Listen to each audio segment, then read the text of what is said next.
लूकचं शुभवर्तमान अध्याय 10 वचन 19 मी वाचतो, सर्वांनी लक्ष द्या.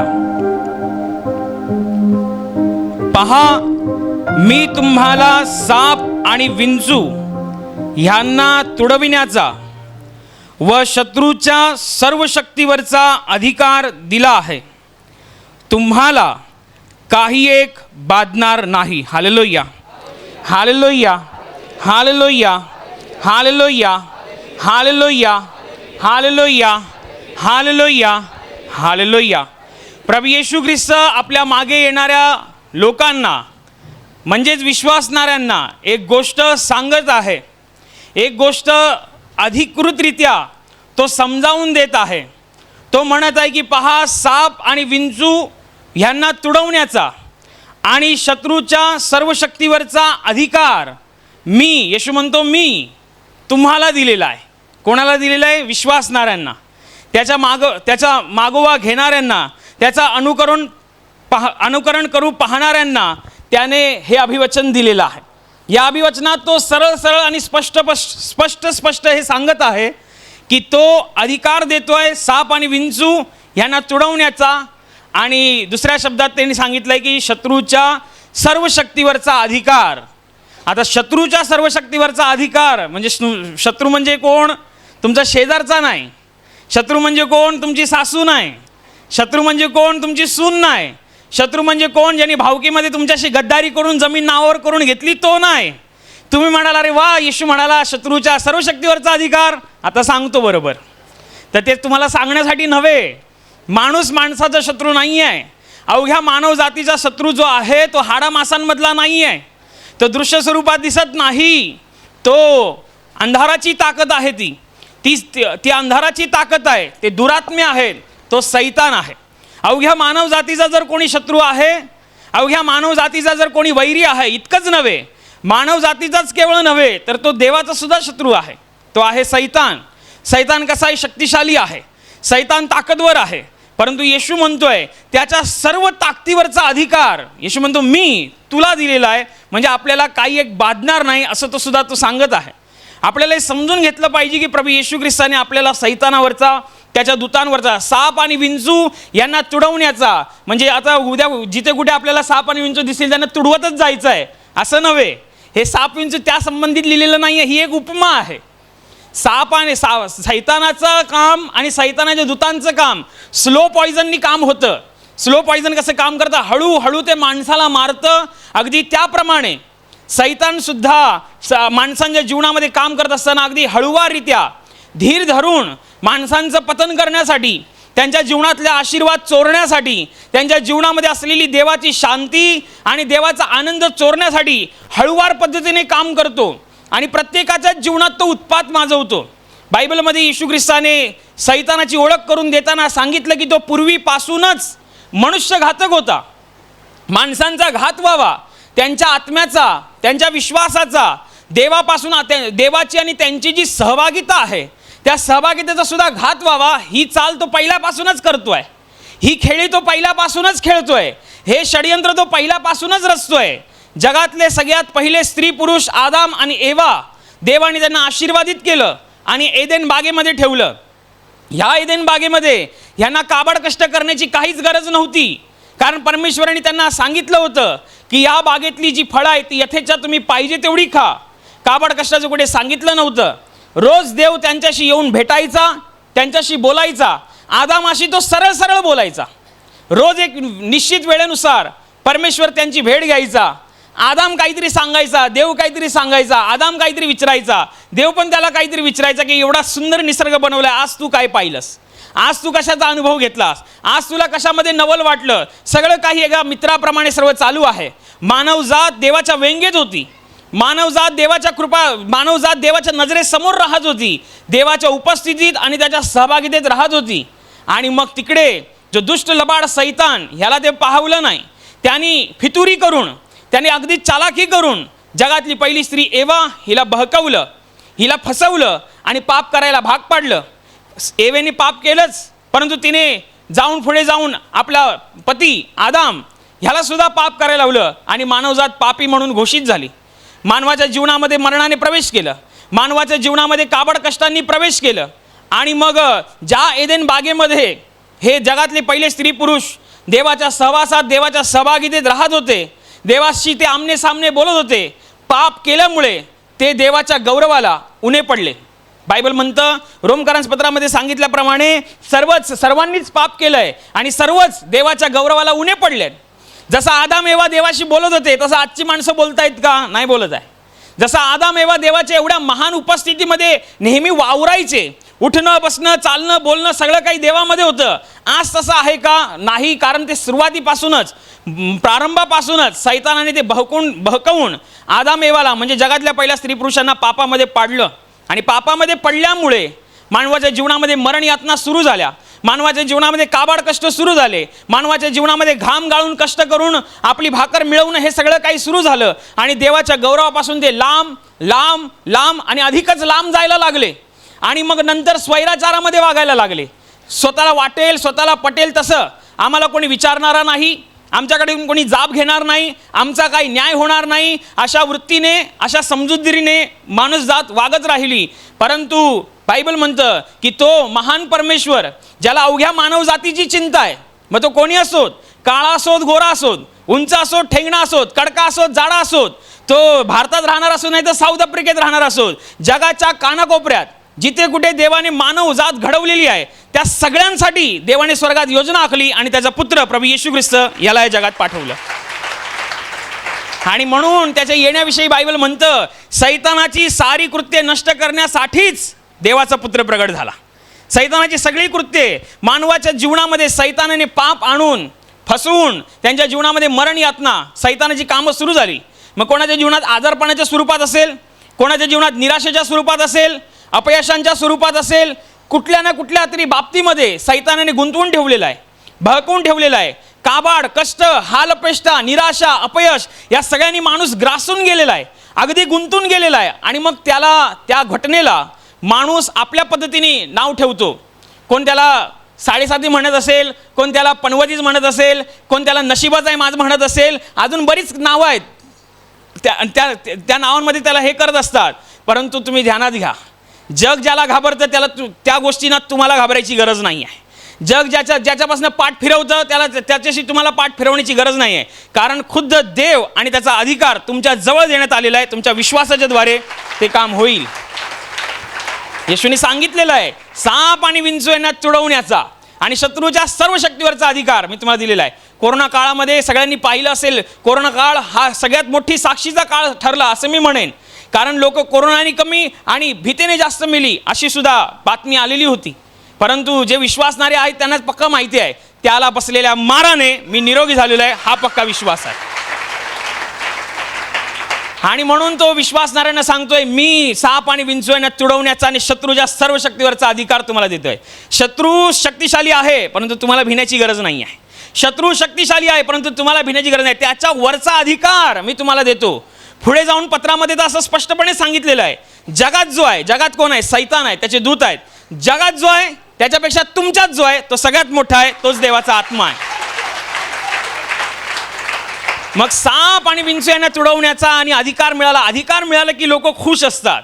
अधिकार मिळाला, 10 लोकांवरती अधिकार. मी फक्त ऑर्डर दिली इकडे जा की माणूस जातोय, मी बोललो ऑर्डर दिली इकडे ये की माणूस येतोय.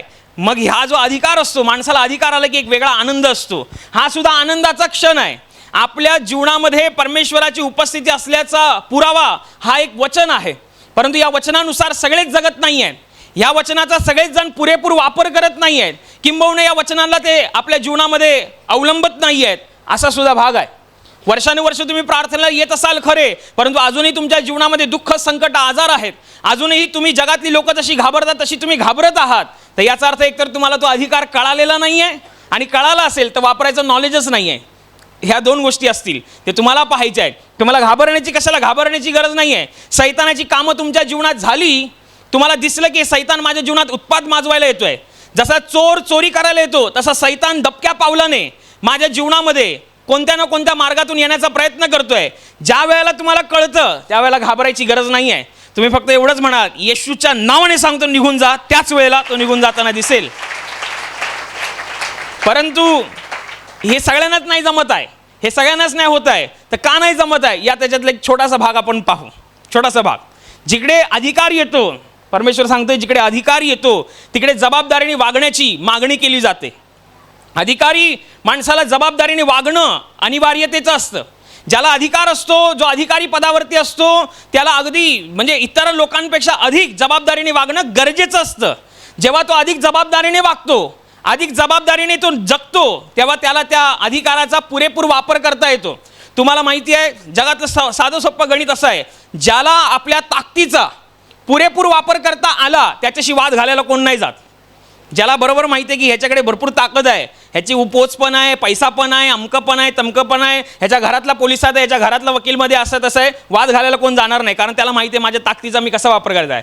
पण जो लेचा पेचा आहे, सदन कदा असंच, काय करणार, त्याला कोणी येऊन मारून जाईल, त्याच्याशी कोणी येऊन वाद घालून जाईल. परंतु ज्याला आपल्या ताकदीचा पुरेपूर वापर करता आलाय त्याच्याशी मात्र वाद घालायला सहजासहजी कोण जात नाही.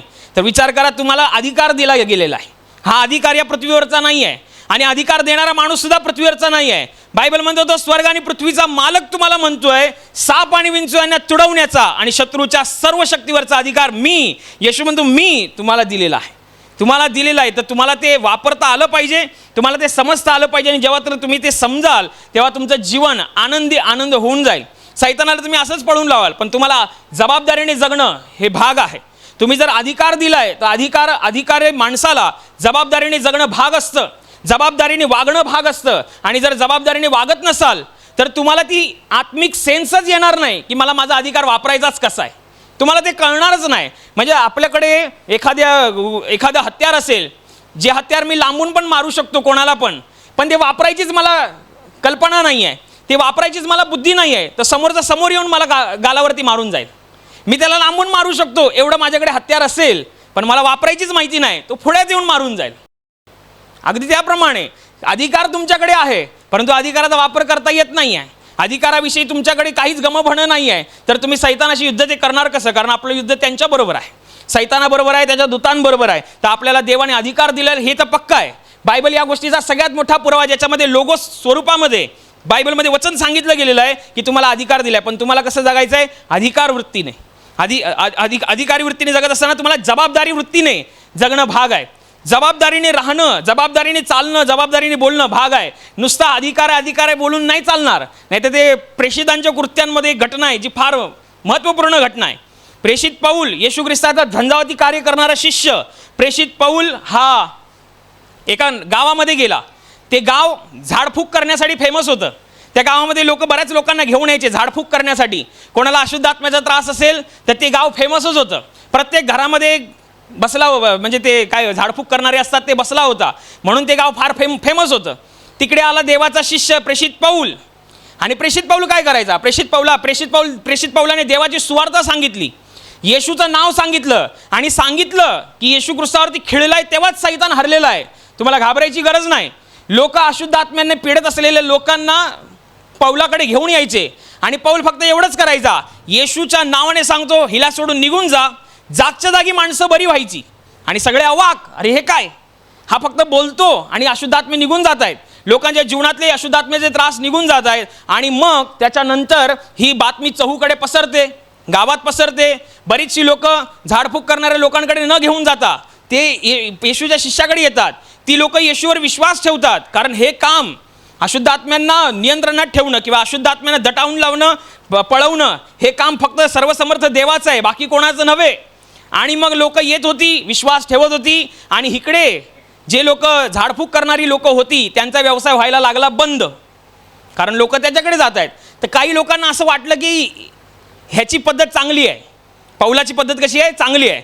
आमच्या पद्धतीत कसं, हे आण ते आण, हे घेऊन ये ते घेऊन ये, हराळ कर फराळ कर, हे ह्या दिवशी ये त्या दिवशी ये, आणि मग बरीच लांबलचक लिस्ट.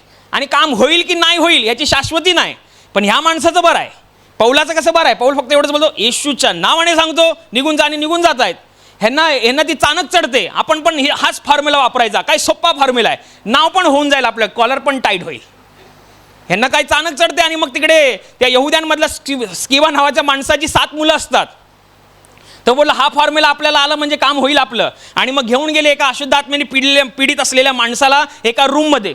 आणि रूमचा दरवाजा लावून घेतला. ही सातीच्या साती लोक, त्यांच्या समोर तो अशुद्ध आत्म्याने पीडित असलेला मुलगा, मग तो जो कोण होता तो इसम, आणि हे सातीच्या साती ओरडले असतील, पौल ज्या येशूची घोषणा करतो त्याची शपथ, ह्याला सोडून निघून जा.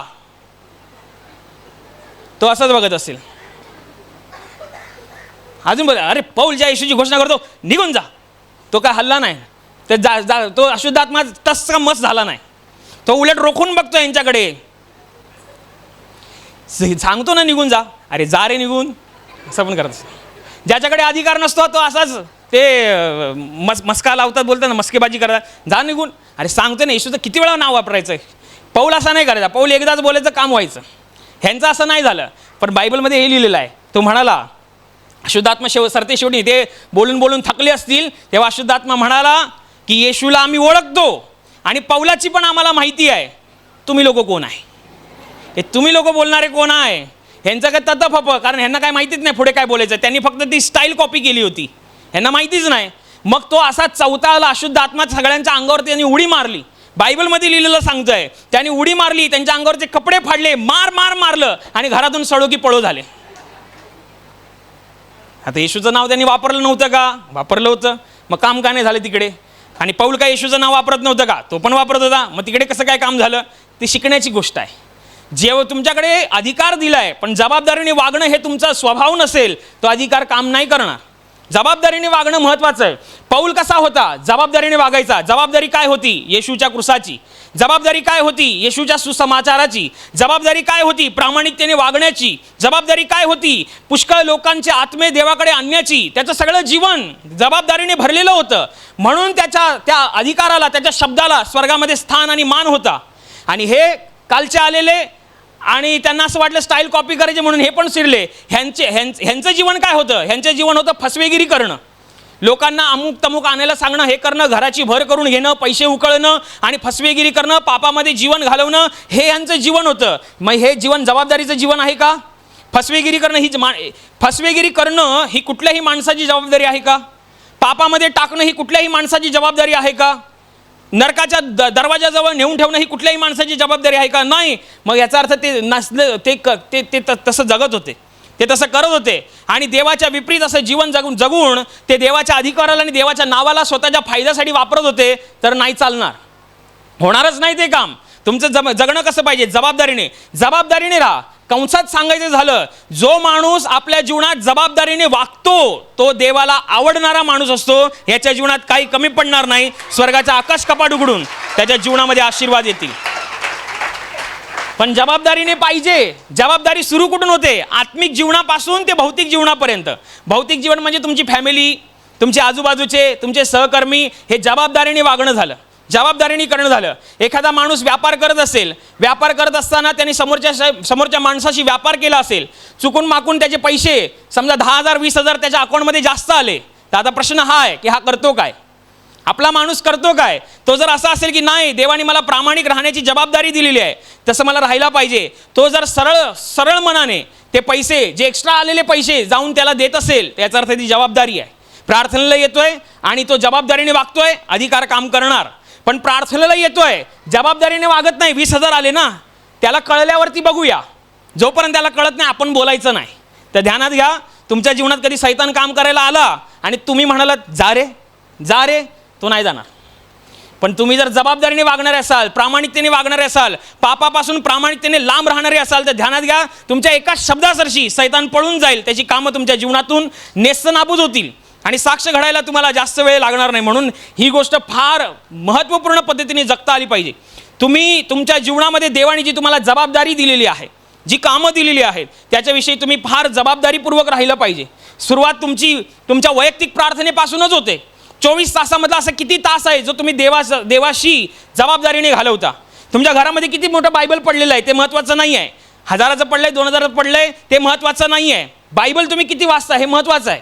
एकदा एक देवाचा दास एका प्रार्थना करण्यासाठी एका घरामध्ये आमंत्रित होता. तिकडे खानपान झालं आणि ते फार श्रीमंत घराणं होतं. चांदीच्या ताटामध्ये ते जेवत होते आणि मग झालं असं, फादर प्रार्थना केली आणि ते निघून गेले. ते देवाचे दास निघून गेले आणि मग त्याच्यानंतर थोड्या वेळाने त्या बहिणीला कळतं की घरामधला चांदीचा चमचा मिसिंग आहे. भेटत नाही आहे, शोधाशोध करते, तर मग ती देवाच्या दासाला फोन लावते की कदाचित तुमच्या सामानामध्ये किंवा पिशवीमध्ये पडला असेल तर चेक करा एकदा. तर ते म्हणले माझ्याकडे नाही आहे, तू घरातच शोध. आणि मग ती बरंच घर उलटा पालत करते, सगळं काही शोधते, परंतु तिला सापडत नाही. मग ती फोन करते प्रार्थना करा म्हणून सांगायला की चांदीचा समजा सापडत नाही आहे, प्रार्थना करून म्हणून सांगायला. मग फोन करते, हॅलो ते सापडत नाही आहे. तर त्यांनी विचारलं सगळीकडे शोधलंस का? हो सगळीकडे शोधलं. सगळीकडे शोधलंस का? हो सगळीकडे शोधलं. बायबलमध्ये शोधलंस का? ती म्हणाली नाही ते नाही शोधलं. कारण ते जेव्हा देवाचे दास तिकडे प्रार्थनेसाठी आमंत्रित होते तेव्हा त्यांनी बघितलेलं की तिच्या घरातलं बायबल धूळ खात पडलेलं होतं. किती महिने झाले तिने वाचलंच नसेल आणि म्हणून बायबलमध्ये कोणतरी ठेवेल अशी तिला काहीच कल्पना नव्हती. आणि मग तेव्हा कळलं, मग बायबल तुमच्याकडे घरामध्ये 4-4 आहेत, 5-5 आहे, 6-6 आहे ते महत्त्वाचं नाही. त्या बायबलमधली किती वचनं तुमच्या हृदयपटलावरती लिहिलेली आहेत आणि त्याच्यानुसार तुम्ही किती जगताय ह्याच्यावरती स्वर्गाच्या राज्यातले आशीर्वाद तुमच्या जीवनावरती अवलंबून आहेत. म्हणून फार जबाबदारीने जगा तुमच्या वैयक्तिक प्रार्थनेविषयी. तुमचा देवाने तुम्हाला आत्मिक भोजनासाठी कोणता दिवस ठरवला आहे? तुम्ही आज रविवारचे आलेले आहात. हा रविवारचा दिवस देवाने तुमच्यासाठी नियुक्त केलेला आहे. या दिवसाविषयी तुम्ही किती जबाबदारीने जगता हे महत्त्वाचं आहे.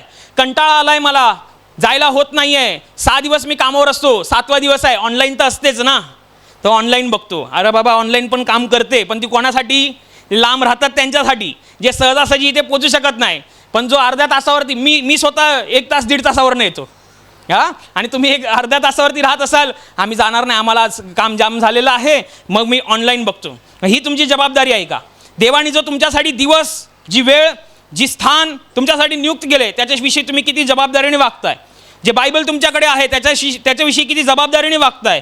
वैयक्तिक प्रार्थनेच्या वेळेला किती जबाबदारीने वागताय? हे झाल्यानंतर पुढचं घरातल्या लोकांशी किती जबाबदारीने वागताय? तुम्ही जर पती असाल तर पत्नीविषयी किती जबाबदारीने वागताय?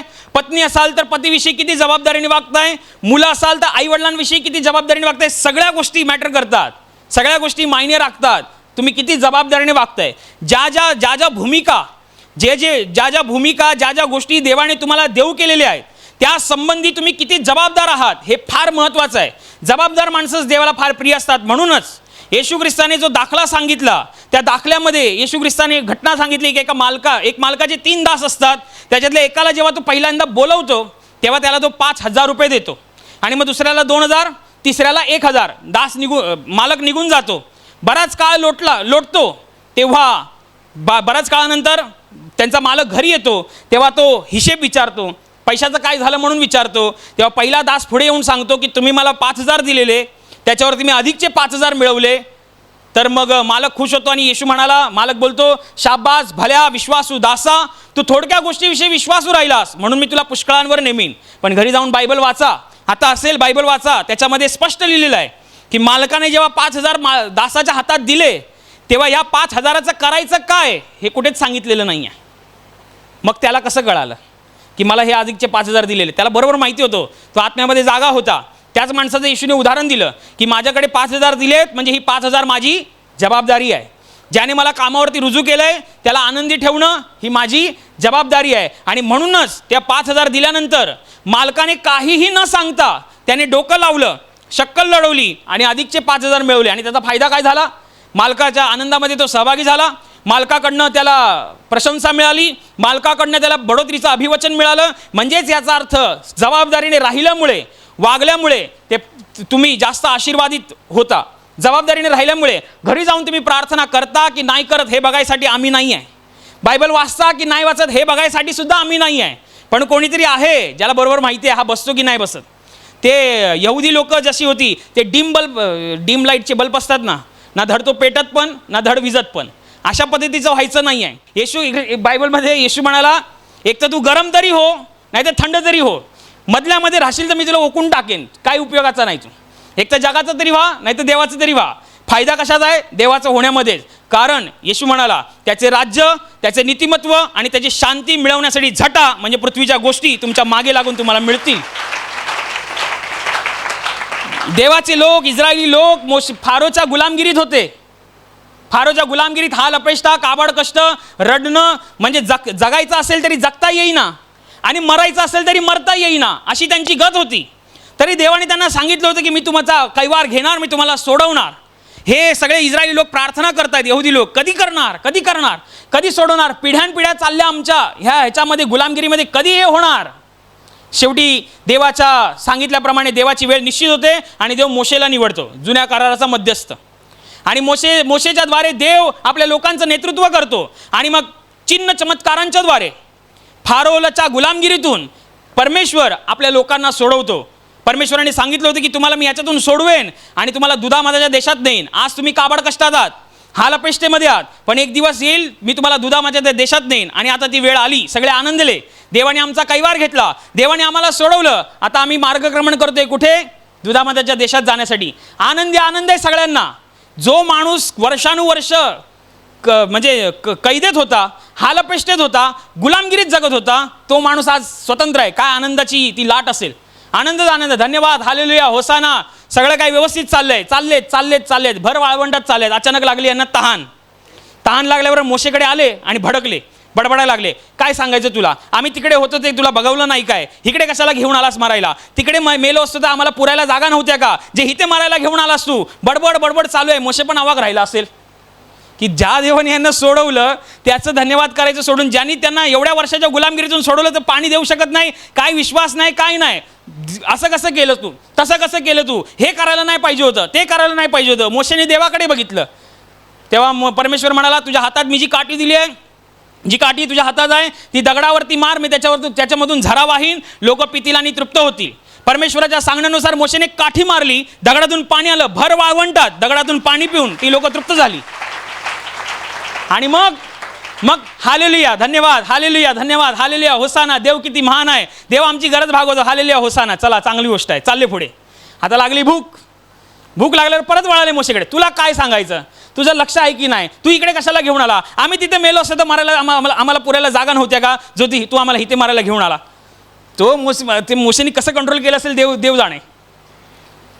आणि मग त्यांनी मोशेने परत प्रार्थना केली. काय करायचं? देव म्हणाला, काळजी नको, आकाशातून मी मन्ना पाठवेन, ते खाऊन त्यांना जगायला सांग, त्यांची भूक भागवायला सांग. परमेश्वराने शब्दानुसार आकाशातून मन्ना पाठवला. इस्रायल लोक खाऊन तृप्त झाले. हालेलुया, होसाना. देव महान आहे, देव चांगला आहे, सगळ्यांची काळजी घेतो. आणि मग एक वेळ अशी पण आली की चालता ते किनाऱ्याजवळ पोचले. एक फार मोठा समुद्र तिकडे होता आणि फार वैतागला होता. त्याचा इगो हट झाला. एवढी लोक मी सोडली आणि मग त्याचा इगो हट झाला. सगळं सैन्य फौजफाटा गोळा केला आणि मग A to Z सगळ्यांना घेऊन इस्रायली लोकांचा पाठलाग करतायत. जिथे भेटतील तिथे धरून मारायचं, एकाला सुद्धा सोडायचं नाही, असं म्हणून त्यांनी ठरलं होतं. आणि हे यहुदी लोक, इस्रायली लोक तिकडे होते समुद्राच्या किनाऱ्यावर. बघतात तर काय, पुढे समुद्र आहे आणि मागे फारो आणि त्याचं सैन्य उघड्या तलवारी घेऊन फिरतायत. म्हणजे मागे गेले तरी मरणार, पुढे गेले तरी मरणार. वळाले परत मोशेकडे. तुला काय सांगायचं? आम्ही जिकडे होतो तिकडे तुला लक्ष नाही, आम्ही जिकडे होतो असं नाही तसं नाही, कुरकुर. मोशे म्हणतो, आता काय करू? परमेश्वर म्हणतो, मी आहे, मी वाचवणार आहे. तुझ्या हातात जी काठी आहे ती समुद्रावरती मार. आणि त्याने समुद्रावरती मारली. समुद्राचे 2 तुकडे झाले आणि देवाचे लोक त्याच्यातून बाहेर गेले. आणि पुढे काय झालं असेल सांगा? त्या समुद्राच्या किनाऱ्यावर तिकडे गेल्यानंतर काय झालं असेल सांगा? हालेलुया, होसाना. देव किती महान आहे, देव चांगला आहे. म्हणजे हे काय, तुमचं चांगलं झालं तर देव महान आहे आणि तुमच्या मर्जीनुसार नाही झालं मग तुम्ही काही बरणार. आम्हाला तसं नाही व्हायचंय. काम झालं तरी येशू माझा परमेश्वर, नाही झालं तरीच माझा येशू परमेश्वर, असा तुमचा विश्वास पाहिजे. परमेश्वराचा मूल म्हणून ही तुमची जबाबदारी पाहिजे. परमेश्वराचा मुलगा, परमेश्वराची मुलगी म्हणून ही तुमची जबाबदारी पाहिजे. आज माझ्या वडिलाकडे मी मागितलं घरामध्ये, पप्पा मला खायला द्या, पप्पाने कॅडबरी दिली, पप्पा माझा चांगला आहे. आणि उद्याला परत मी कॅडबरी मागितली, पप्पाला माझी काळजी, कॅडबरीनी दात हे होतील म्हणून. मग पप्पा बोलतो नाही देणार. मग पप्पाकडे दिला सोडून, बाजूच्या घरात गेला, ओ काका मला कॅडबरी द्या, हाच माझा पप्पा. असं होणार आहे का? केलं तर काम तर तो प्रभू आहे आणि नाही केलं तर तो प्रभू नाही आहे. केलं तर तो सामर्थ्यशाली आहे आणि नाही केलं तर त्याचं सामर्थ्य कमी पडतंय? नाही, तो पहिल्यापासूनच सामर्थ्यशाली परमेश्वर आहे. स्वर्ग त्याचं राजासन आणि पृथ्वी त्याचं स्वर्ग त्याचं राजासन आणि पृथ्वी पदासन आहे. ही त्याची ताकद आहे, ही त्याची कुवत आहे. त्याच्या कुवतीच्या पलीकडचं आपल्या बुद्धी सामर्थ्याच्या पलीकडचं त्याचं काम आहे. मग त्याच्यावरती आपल्याला शंका घेता कामा नये. देवावरती विश्वास ठेवला आहे तर देवाने तुम्हाला अधिकार दिला आहे आणि अधिकाराला वापरण्याची बुद्धी, समज आणि तो अधिकार अगदी म्हणजे प्रगल्भतेने कधी काम करणार? जेव्हा तुम्ही जबाबदारीने वागणारे असाल. नाहीतर एकाच ठिकाणी तुम्ही अधिकाराची घोषणा करताय आणि दुसऱ्या ठिकाणी तुम्हाला संताप झाल्यावरती तुम्ही तोंडातून अपशब्द काढताय, तर ध्यानात घ्या, अधिकार काम नाही करणार, कामच नाही करणार. तो एका ठिकाणी तुम्ही देवाला धन्यवाद देताय आणि दुसऱ्या ठिकाणी देवाची जी निर्मिती, जी मानव आहे, त्याचं जेव्हा तुम्हाला खटकतं तेव्हा तुम्ही त्याचा न्याय करायला जाता, दोषारोप करायला जाता, तर ध्यानात घ्या, अधिकार काम करणार नाही. अधिकाराला काम करायला द्यायचं आहे तर जबाबदारीने वागणं ही तुमची रिस्पॉन्सिबिलिटी आहे. जबाबदारीने वागणं हे अगत्याचं आहे, अनिवार्यतेचं आहे. कुठलीही गोष्ट डावलून चालणार नाही, कुठलीही गोष्ट तुम्हाला वगळून चालणार नाही. सगळ्याच गोष्टी तुम्हाला पकडायला पाहिजे. जे जे तुमच्याशी संबंधित आहे, तुमच्याशी निगडीत आहे, त्या सगळ्यांसंबंधी तुम्हाला अगदी जबाबदारीने वागणं फार गरजेचं आहे. आणि जितक्या जबाबदारीने वागाल तितका आपल्या देवाच्या राज्यामध्ये जास्तीत जास्त आशीर्वादासाठी आपण पात्र ठरू. Hallelujah, hallelujah, hallelujah. आणि आता प्रार्थना करण्याची वेळ आहे. प्रभू येशू म्हणाला, माझ्या नावाने तुम्ही पित्याजवळ जे काही मागाल ते तुम्हाला परमेश्वराच्या गौरवाकरिता देण्यात येईल. होय, त्याचं वचन हेच सत्य आहे. त्याचं वचन तो पूर्ण करणं जाणतो. तो आपल्या वचनांना पूर्ण करण्याचं सामर्थ्य बाळगतो. म्हणून त्याच्या वचनावर, त्याच्या सामर्थ्यावर विश्वास ठेवून आपण सर्व मिळून प्रार्थना करत आहोत. म्हणून तुमच्या ज्या भागाला आजार आहे त्या भागावर हात ठेवा. तिथे हात ठेवणं शक्य नसेल तर आपल्या छातीवर हात ठेवा. तुमच्या जीवनातील आणि शरीरातील प्रत्येक दुःख, संकट आणि आजार प्रभू येशूच्या पवित्र नावाने या क्षणाला नष्ट होत. तुमच्या जीवनातील बंधनं आणि श्राप प्रभू येशूने वाहिलेल्या त्याच्या पवित्र रक्ताद्वारे या क्षणाला तुटून जावत. तुमच्या जीवनातील समस्या आणि सैतानाचा भयावह अंधार प्रभू येशू ख्रिस्ताच्या दिव्य आणि पवित्र प्रकाशामध्ये पूर्णपणे नष्ट होत. तुमच्यावर, तुमच्या कुटुंबावर प्रभू येशू ख्रिस्ताचे महान आशीर्वाद येऊ. आमेन.